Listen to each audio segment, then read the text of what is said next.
You're listening to Inside the Village, where all news is local and no topic is off limits.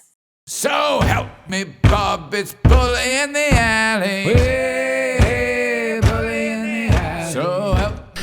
Welcome back. It's Inside the Village for the week of October the 5th, 2023 with Michael Friscolanti, editor-in-chief here at Village Media. Derek Turner, executive producer of the show. I'm Scott Sexsmith, back for another week.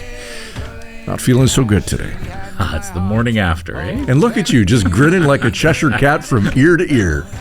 I'm not supposed to show my biases in this work, right? But I will show this one. People who know me well know that I have zero like for the Toronto Blue Jays. Yeah. I'm a big Detroit Tigers fan, and we were rivals when I was growing up, and it was a harsh rivalry. And my children are all infected with the Detroit Tigers disease, and they don't like the Blue Jays either. So there was a lot of joy in our house last night watching them unable to do anything. Yeah. Not a lot of joy in our house. I don't think in Derek's estate either. Much joy. What a colossal collapse. Just one run in two games, right? They scored 0 last night and one run the day before. Yeah. They just looked lost. But they looked lost kind of going into the playoffs too, right? They kind of got it in the back door. They didn't actually win to get in. Someone else lost. And that look, armchair quarterback, easy to say the day after. That drove me nuts. This champagne celebration. And we were at the game on the Sunday, last weekend, Sunday. In your box seats. Yes, in the Village Media luxury suite. 500. In the 500 level, yeah. Just look up at the CN Tower. Yeah. You'll see the big Village sign. So we left right away. I mean, it was 8-0 after the, They were losing 8-0? 8-0. The guy hit a grand slam. It was 8-0 after the second inning. And with a win, they would have clinched the playoff spot. Well, they would have clinched it Saturday. All they had to do was win one of those two games. Yeah. So, as soon as the ninth inning was over, we're out of Rogers Center. Well, it turns out that the players are all coming out with their families and spraying champagne. And I'm like, you haven't won anything. Yeah. You've won the chance. You've won the chance to move on in the playoffs. And you didn't even win that. Somebody else won or lost in a combination thereof, which is how you got in. It is the silliest. So what the hell are you celebrating? Yeah, I think in baseball is the only one that does that, right? It is. Like in hockey, when they clinch a playoff spot, they're not like dousing each other in the locker room. I don't think they do, right? No. Or in football or yeah. I still don't get this whole wild card thing. That's what I love about hockey. Derek and I are talking about this. 1 through 8 get in. One plays 8, 2 plays 7. So easy. I think the genesis of the champagne thing is because in the old days, so few teams there's 4 teams made the playoffs. Absolutely. Right? So if you won your division, you're celebrating. Yep. And then even though it's still a small amount relative to other sports, what is it, 12 teams make the playoffs now, right? Right. And there's some wildcard teams. So I think the idea that in baseball, when you clinch a spot, it is still a victory. But if you win your division, go celebrate, right? 100%. But if you win the third wild card spot, why are you dumping each other with champagne? Especially after you've lost and the fans have all left. It's kind of something that needs to stay. They don't jump on each other at home plate in a walk-off home run anymore because people get injured. Yeah. They need to stop the champagne thing. If you win your division, champagne all you want. But clinching a playoff spot, and really, you clinch an opportunity to play a 2 out of 3 series, which, as we saw last night, is over. Like gone. So it's not like it's a major thing, but it's true. Like if in hockey, you don't champagne for making the playoffs. Do you even do the champagne if you win the first round? No. And these guys aren't even touching the trophy, right? Until it's like the Stanley Cup. So some of them won't even go near it. But that's interesting. This could be a whole podcast, right? Because even last night, Minnesota was dousing each other with champagne for going to the American League Division Series. I don't get it. I mean, if you win the first round of the NHL playoffs, you just kind of go to take a shower and go rest, right? Absolutely. Yeah. There's a story here, Scott. This should be the snippet. Now, I guess, the morning after, and again, it's always easy, right, the day after. Everybody is questioning John Schneider for pulling Jose Barrios. Yes. What was it, Derek? Fourth inning. I'm questioning the whole existence of the franchise, but some people have different I know. thoughts. But you do that in May and June, right? That's right. Not in October. November I'm doing. And then the whole analytics thing. You know what? They gotta flush that thing, and they got to start at the top. You feel like it's kind of peaked, right? They're going to turn the other way because we've seen this in the past in the playoffs where they make a total analytics-based decision, And you wonder, okay, but you've made it to this point. That's your best pitcher you've got, right? Again, I'm a Tigers fan, right? There were times when Jimmy Leland, when he managed the Tigers, would go out to Verlander in the 8th inning, and everyone thought he's pulling Verlander. And all he would do is look at Verlander and say, "You're the best I got. I'm not going to get anybody out of there. Finish this." And he'd walk back to the dugout. Yeah. And then Verlander would shut it down. And that's if you at that moment don't have your faith in your best players or the guys who've done the best all season, I don't get it. I don't get it. And I don't care what analytics say. Sometimes you got to go with your gut. Do you think for a second that John Gibbons, when he managed the Blue Jays, would have let analytics drive whether or not Barrios was going to come out in the 4th? Yeah, and I wonder, too, how that makes the rest of the team feel when one of their best pitchers gets pulled. What was it, the 3rd inning? I guess it was it bottom 3 came out? So imagine it's like, okay, we're fighting for our lives here, and the team just decided that the analytics is more important than their gut feeling and they're one of their best pitchers. I think he was their best pitcher this year. I don't follow the Blue Jays. I don't watch. I don't know. I don't know if he was. But, yeah, with that, you got to wonder if that just makes the bats go silent. I don't know. I don't get two more things, and then I'm going to let this go until spring training when they'll be the best team ever. Bo Bichette ignoring Luis Rivera, third base coach, holding him up at third. Yes. Bo says, no, I'm gonna roll the dice. I don't care what my coach says. Out of my way. And Guerrero Jr. getting picked off at second base with the bases loaded. Those are going to be just memorable moments. Him looking for help with his hand on the bag. Yeah. But for the other side, those are you're going to replay those forever in Minnesota. Carlos Correa as a star at shortstop, making 2 great plays. Yeah, it's that stuff can't happen, man. Yeah, not at that level. Yeah, I slept like a baby last night, Scott. I wasn't upset about it at all. All right, let's move on. Oh, it's me. We haven't talked to Matt Betts about it. Remember he came on at the beginning of the show during the season to talk about it. I wonder how he's doing. I wonder if he called in sick today. I don't know, but I'd be checking with HR to see if he filed for a sick day. All right. Pitchers and catchers report in 4.5 months? Hockey start now, right? Yeah, preseason Leafs, I think, tonight. All right, let's move on to the first word to Frisco. The Little Rapids General Store outside of Sault Ste. Marie and Thessalon has sold. Yeah, this is great. We like to talk about the great journalism we're doing around the chain as we start the show. I love the story from Alex Flood, which is actually a tip from Derek. So you need to do a story. The Little Rapids General Store just outside Thessalon. A lot of people down the line, as Derek calls them, down the line, have been going to this store for decades, right? It's a classic old building that looks like the old school general store. It's been around forever. And Alex had done a story that the owners were shutting it down. It was time to close it down. It wasn't something they could do anymore. And had been for sale for a while, but no bites. And I guess, the story triggered some more attention, and someone bought it. A wonderful lady who wants to purchase it and keep it the same and just keep the tradition going. So you love to see a story like that. I know a lot of the people in the area and who drive through are super excited about it. So great 2 stories out of it. Absolutely. All right, to Cambridge. Reporter Joe McGinty. In fact, Joe and I had a conversation yesterday about this story, and it's mind-blowing. A beautiful mural painted on the side of a building in downtown Cambridge of a bear has been painted over in green paint, and nobody seems to know why. Yeah, and you look at it, a lot of downtown cores have these, we're starting to see more and more, these beautiful murals that they're painting on private property, right? Like the owners of the building are allowing to happen. And I encourage our listeners to go to cambridge.ca and look for Joe McGinty's story. Maybe we'll put the link in the write-up about this. Because it's you just can't stop staring at this bear on the wall and how gorgeous. And I couldn't even come close to doing anything like that. And to see the beauty in that. And they would actually do the walking tours in Cambridge and show this off, right? Yeah. And all of a sudden it's been repainted. I guess a new owner bought the building and just painted it just brick green, and it looks terrible. Why would you do that? I don't understand why you do that. I mean, nothing screams come shop downtown like an ugly green wall. Exactly. Exactly, right? And what's crazy is Joe reached out, tried to find out the reason, and no answer. I mean, it's private property. I guess you can do what you want, but a lot of people who appreciate the beauty in these murals downtown were certainly upset about it. But fascinating story. Hopefully we'll hear some follow-up, and maybe we'll get an answer. All right, check it out at Cambridge today. And finally, to the Trillium, and a great story about the Rental Enforcement Unit. I feel like a broken record. We're always saying what a great story the Trillium has this weekend. Another great piece, Jack Howen, part of our great team there, did an FOI request, a Freedom of Information request, for some data on the rental enforcement team that was set up by the province to deal with complaints from tenants who are concerned about their buildings or where they're living if they have complaints. And it turns out that they actually investigate about 1% of the phone calls that come in. And somebody described it as, quote, effectively useless. This right. So, it's interesting because as we it's kind of like how we feel about our roles here. Or the Toronto Blue Jays. It's one or the other. It's whatever you think. But, it's...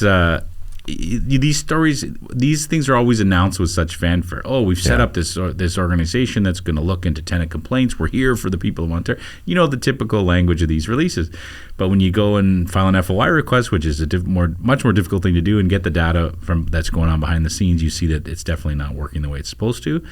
And I have talked all the time about shining light on dark corners. It's one of those examples. And now people have a better idea of how to. And then you have to question. And you have to ask yourself, is this even worth it that we have this thing? So a lot of questions to be asked. Okay, today on Inside the Village, the minimum wage in the province of Ontario recently going up to $16.55 an hour, and many are saying it simply is still not enough. We'll speak with Randy Robinson, the Ontario Director with the Canadian Centre for Policy Alternatives. Randy joins us next when Inside the Village returns right after this. Reporters, editors, and journalists who go the extra mile to get the story and get it right. Go behind the scenes with those who cover the stories that matter most to you and your community. Look for it in the Village Features section of your favorite Village Media website across Ontario.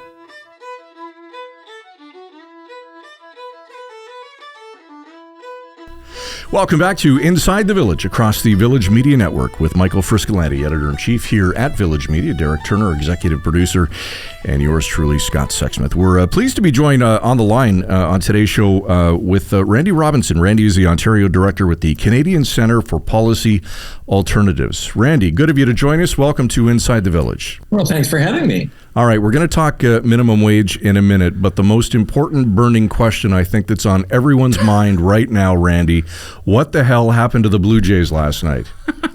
Well, as I said to my daughter on text, if you cannot hit, you cannot win. So, having zero runs is kind of an indicator that things have gone badly. I think you're now fully qualified to be the next new coach of the Toronto Blue Jays with information like that. Yeah, we might have to give you a column. Yeah. All right, Randy. Let's get down to brass taxes here. Minimum wage in the province up to $16.55 a couple of days ago. Many are saying it's still not enough. If you annualize that, it's only about $34,000 a year, and if you're a lone parent with one child, you're just above the poverty line in Ontario. Is it enough, and what should be done? Well, first of all, it's good that people working on minimum wage or slightly above it have gotten a raise. $1.05 is significant. The thing to notice, though, is that's not how much prices are going up in the year ahead. That's how much prices have gone up in the year past. Mm-hmm. So they've already been falling behind, and now this is a catch-up to the previous minimum wage. But if you're keeping up to inflation and the base you're starting from is too low, then the result is also going to be too low. So, we've talked about inflation lately a lot. It's been in the news. And people who are making good money, let's say $30, $40, $50 an hour, are still going into the grocery store and having sticker shock. So imagine what it's like if you're making $15.50 or now $16.55 an hour. It really is a hard blow to absorb. So the living wage in Ontario last November, which again is almost a year ago, would have been about $20 an hour on average. So getting the minimum wage up around that mark would go a long way to helping people get out of poverty. Mm-hmm. Can you help us understand, Randy, because we would have been a little closer to that, right? But I believe it was the old Liberal government made law that we would boost the minimum wage every fall based on inflation, right? And then it was stopped for a little while by the Ford government. Can you explain that to us? That's right. In 2014, the Wynne government decided that they were going to index the minimum wage to inflation, and they proceeded to do that until the January 1st of 2018, when it actually went up much more than inflation. But after getting elected in 2018, the Ford government froze the minimum wage at what it was then, which was $15 an hour. Or sorry, yeah, they froze the minimum wage, and if they had not done that, we'd be at $17.40 by now, which is between $15.50 and $20. You're halfway there if your goal is to get to $20. So we have fallen behind a little bit. The average minimum wage worker lost about $3,000 because of that freeze. The average full-time minimum wage worker lost about $6,000. So that was a big hit. The thing about freezes is they don't go away once you stop freezing. The effect is still being felt today. So when you talk to people who are earning minimum wage, and I've talked to some too as well, I mean, they hear, it's up $1.05 an hour. I mean, yes, it's $1.05, but there's a lot of people that just think, well, what's the difference? I mean, Can you help us understand? I mean, how much of a difference is it? Well, if you are working full time, it's $2,000 a year, and I think at any income level, $2,000, maybe not for CEOs and billionaires, but at any income level, $2,000 is significant. So that is a good turn of events, but as I say, it's just not enough. And the business community, the people who employ these workers too, they have a lot of strong opinions on this. What do you hear from them in terms of the idea that we're indexing minimum wage every year to inflation? Well, a minimum wage is one of the most studied things in economics. Actually, it's quite interesting. And whenever you adjust the price of any input in a free market economy, well, then other things are going to adjust to it as well. What is really interesting about this, though, is, I mean, it's one of the contradictions of capitalism that if I am a business owner, I want my expenses to be low. I want to have low wages, but I want to have every other one of my competitors pay very high wages for two reasons. One is that then I can have lower prices than my competitors, but two is that those employees of those other businesses can then become my customers and they have enough money to spend. So it's one of the inherent contradictions of capitalism, and it's just the way it works. So yes, individual firms, individual enterprises will adjust in various ways. They're limited in the number of ways they can adjust in some ways, though, because their employees are the source of profit. If they can add new technology and change the workplace, they will do that. But the funny thing is, when we increased the minimum wage from $11.60 an hour to $14 an hour in 2018, that's a 22% hike. It's quite a substantial hike. A lot of critics of the move were saying, well, that's going to cost jobs. It's going to, I think at one point there was this estimate going around that it would eliminate 50,000 jobs. We found no indication that the minimum wage change had any effect on overall employment in the Ontario economy. So that's one example. Another example that's interesting is 2 years ago, 3 economists won the Nobel Prize in economics for demonstrating that raising the minimum wage does not, in fact, harm employment. One of those economists is a Canadian named David Card from Guelph. And I think the reason for that is what I sort of touched on a little bit earlier, which is not all inputs into economic production are the same. A sheet of plywood, you can spend whatever it costs for a sheet of plywood. You put it into a building, that's an input. But that sheet of plywood doesn't then turn around and go to the grocery store. Workers are fundamentally different. Labor costs are fundamentally different. And one of the problems you have with mainstream economics, which we call neoclassical economics, is that it regards everything as an equal kind of input. And so under that philosophy, if you raise the price of something, people are going to use less of it. But labor is fundamentally different. And that's why we get into these arguments. What I found from my reading on the minimum wage is when you have a theory about how it's supposed to work, you're probably going to be wrong. If you examine what has actually happened empirically in real life, you're probably going to be right. And what that tends to show is that raising the minimum wage doesn't affect the economy negatively. In fact, it puts money into workers' pockets so that they can go out and spend. So, Randy, if the math and the science behind it proves that it's not going to have a negative impact on the economy, why can't we get that number up and faster? Well, again, it goes back to the viewpoint of the individual firm. They are having to adjust, and they're looking at that, and they're saying it would be a lot easier on me if my wages were lower. It's not easy in capitalism to survive in a truly competitive market, and a lot of small businesses are in truly competitive markets. But there's a lot of resistance from the business community, and the governments that get elected are very leery of doing anything that's going to step on their toes. But the thing is, all businesses would be better off if every worker were well paid. Mm-hmm. Their customers would have more money. Mm-hmm. It's fascinating. I liked when I learned something new, and I appreciate that because I hadn't thought of it that way when you talked about the drywall and versus the employee. Right. It's a great point. Yeah, it's just labor economics is its own thing. It's not the same as other economics. Is there also an element too that, again, I'm not an expert at this, but if you pay your employees a little better, there's some positivity that they bring to the workplace. Is that part of the equation too? That they give a little more, they work a little harder. Is that fair? I think that is fair. There are different businesses that have different models. They say, well, there's lots of workers out there. They're completely replaceable. I'm going to pay them as little as possible. And if I lose them, well, that's fine. I can find some others. But in a tight labor market, that's a pretty bad strategy because you might not find others. I think a lot of businesses, and the Ontario Living Wage Network has got a registry of people who've decided to pay a living wage.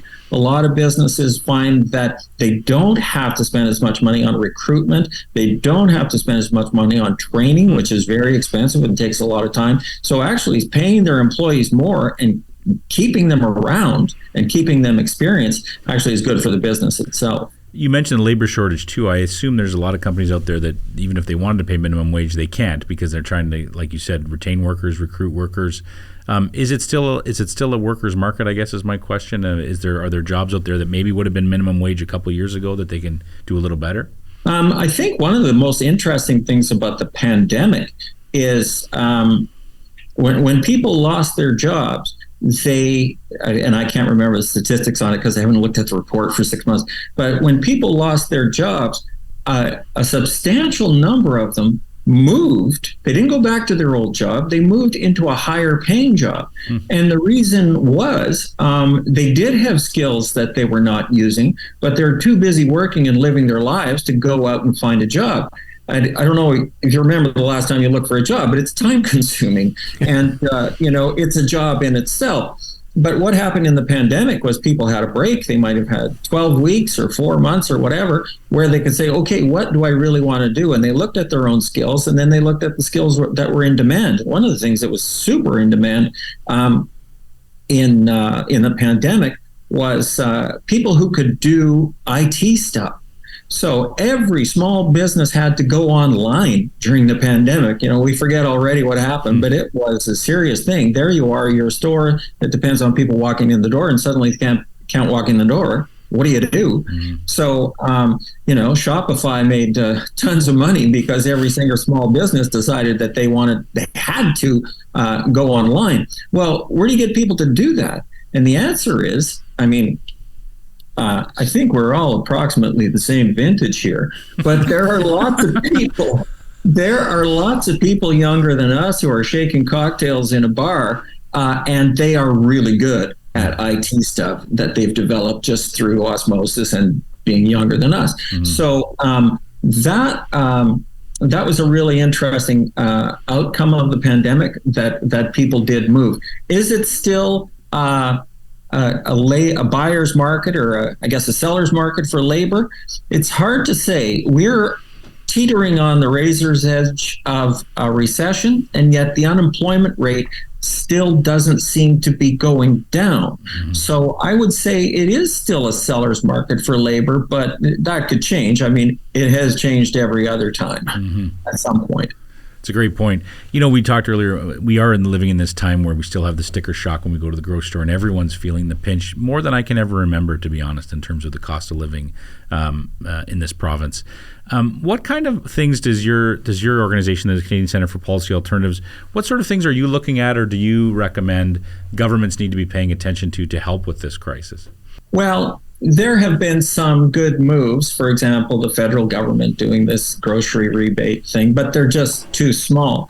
I mean, if you look at very significant programs like the federal government's Canada Child Benefit, that's the kind of benefit where people can make, depending on their income, they might get $6,000 or $7,000 a year out of that. And we know for a fact that that has lifted hundreds of thousands of people out of poverty.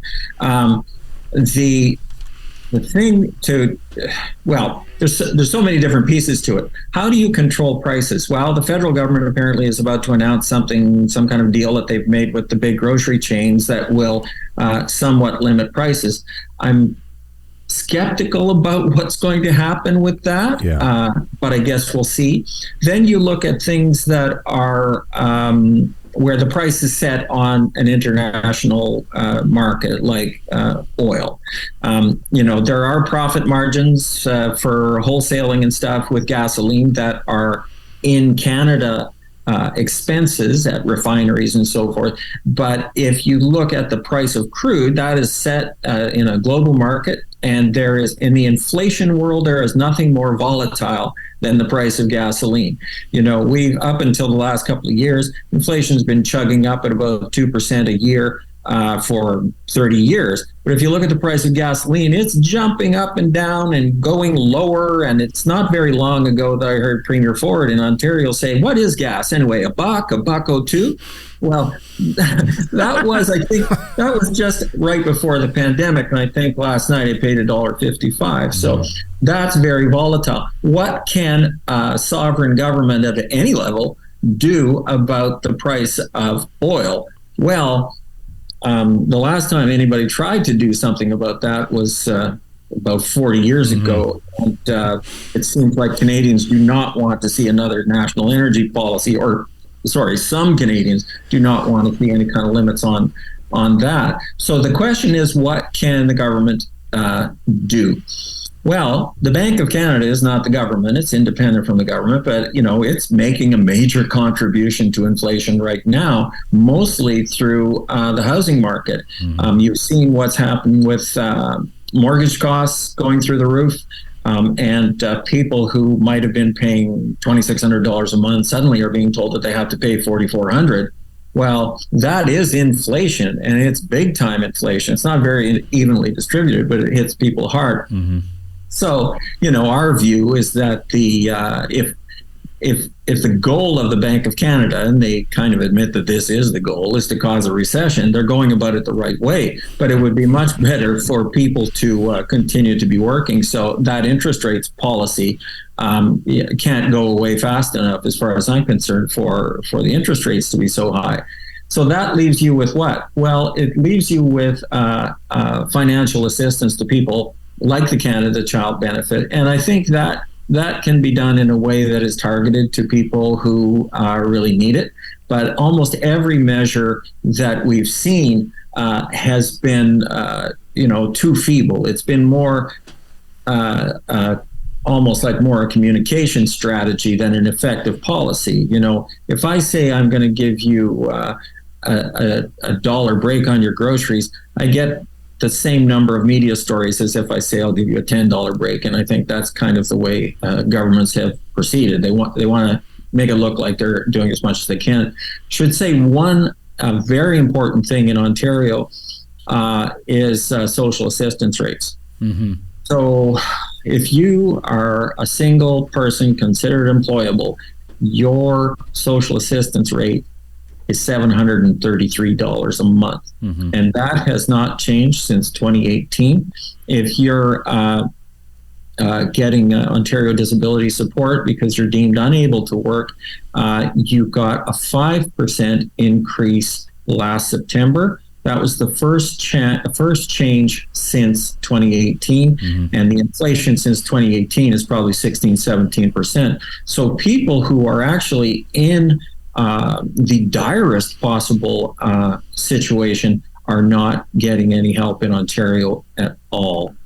And why aren't we seeing more discussion about that or raising those rates? Because it's just not politically popular to say, well, we need to give more to people who are on social assistance or on ODSP? Well, so many people have commented in the past that it's not viewed as a middle class issue. Mm-hmm. It's a lot of people. Living in a nice house in Barrie, don't know anyone who's on social assistance, and it's just not a top of mind issue. Mm-hmm. But it should be. And it was quite interesting, actually, in the last provincial election campaign when the Green Party came roaring out of the gates and said we have to double ODSP, and not long afterward, the NDP followed. I can't remember exactly how they said they were going to do that eventually over a longer time frame or something like that. So it did get some attention, and it did cause the 5% increase in ODSP. But meanwhile, that's not enough. Mm-hmm. And secondly, people on Ontario Works were completely shut out of the picture. Randy, before we let you go, any closing comments or anything that we didn't ask you or touch on that you want to bring up? No, I've certainly enjoyed talking to you, but you seem to be in a kind of a brick room there. Are you allowed out? No. We've been here for weeks, for weeks, Randy. Yeah, I keep trying, but they don't let us out of here. Randy Robinson, the Ontario Director with the Canadian Centre for Policy Alternatives. Inside the Village is back right after this.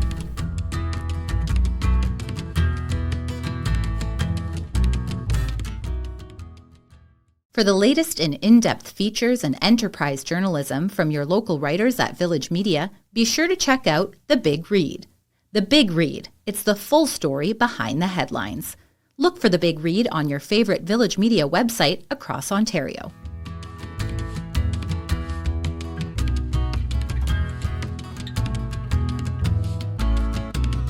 That was a great discussion with Randy from the Canadian Centre for Policy Alternatives. And I share his skepticism where the grocery retailers are concerned and what's going to happen with pricing and their deal with the government. I read something last week where a government official said, well, if they don't control pricing, we'll tax them. Yeah. Well, who do you think they're going to pass that tax over to? That'll be you, buddy. That's right. The three of us. Yeah, that's right. No, that was a fascinating question, or a fascinating conversation. I really did appreciate that analogy about the inputs, the plywood, what you put into your business, right? It's true. Like, you can spend X amount of dollars on the drywall going in the building, but the drywall's not going to go buy groceries after or go do anything. You use any of that money, right? And it's a fascinating thing. It's way beyond my brain level, but the economics of labor, right? And when's the right opportunity to pay someone a little more money because of the benefits that you might not see that are right in front of your face, right? The retention, the effort, those kind of things. I also think just how frustrated I would be, and there was a time when I earned minimum wage. It's not that time right now, but when the fact that it would have been higher had it not been frozen by the Ford government, we would have been up in the 1740 range. So it's maybe be a little frustrated right now if I was among those people. Yep. All right. Good show. We'll be back again next week. In the meantime, ITV at villagemedia.ca if you want to reach out to Derek Frisco or yours truly. You can catch all back episodes, of course, wherever you get your favorite podcasts across the Village Media Network or at insidethevillage.ca. For Derek Turner, what are you laughing at? I'm just saying, also, if you want to go back and watch the episode where you and Matt Betts talk about how great the Jays are going to do this year, ALCS, it's all there for you. Derek, can you do something? Really? I give up. All right. We're out of here. Back next week. Thanks for watching. You've been listening to Inside the Village.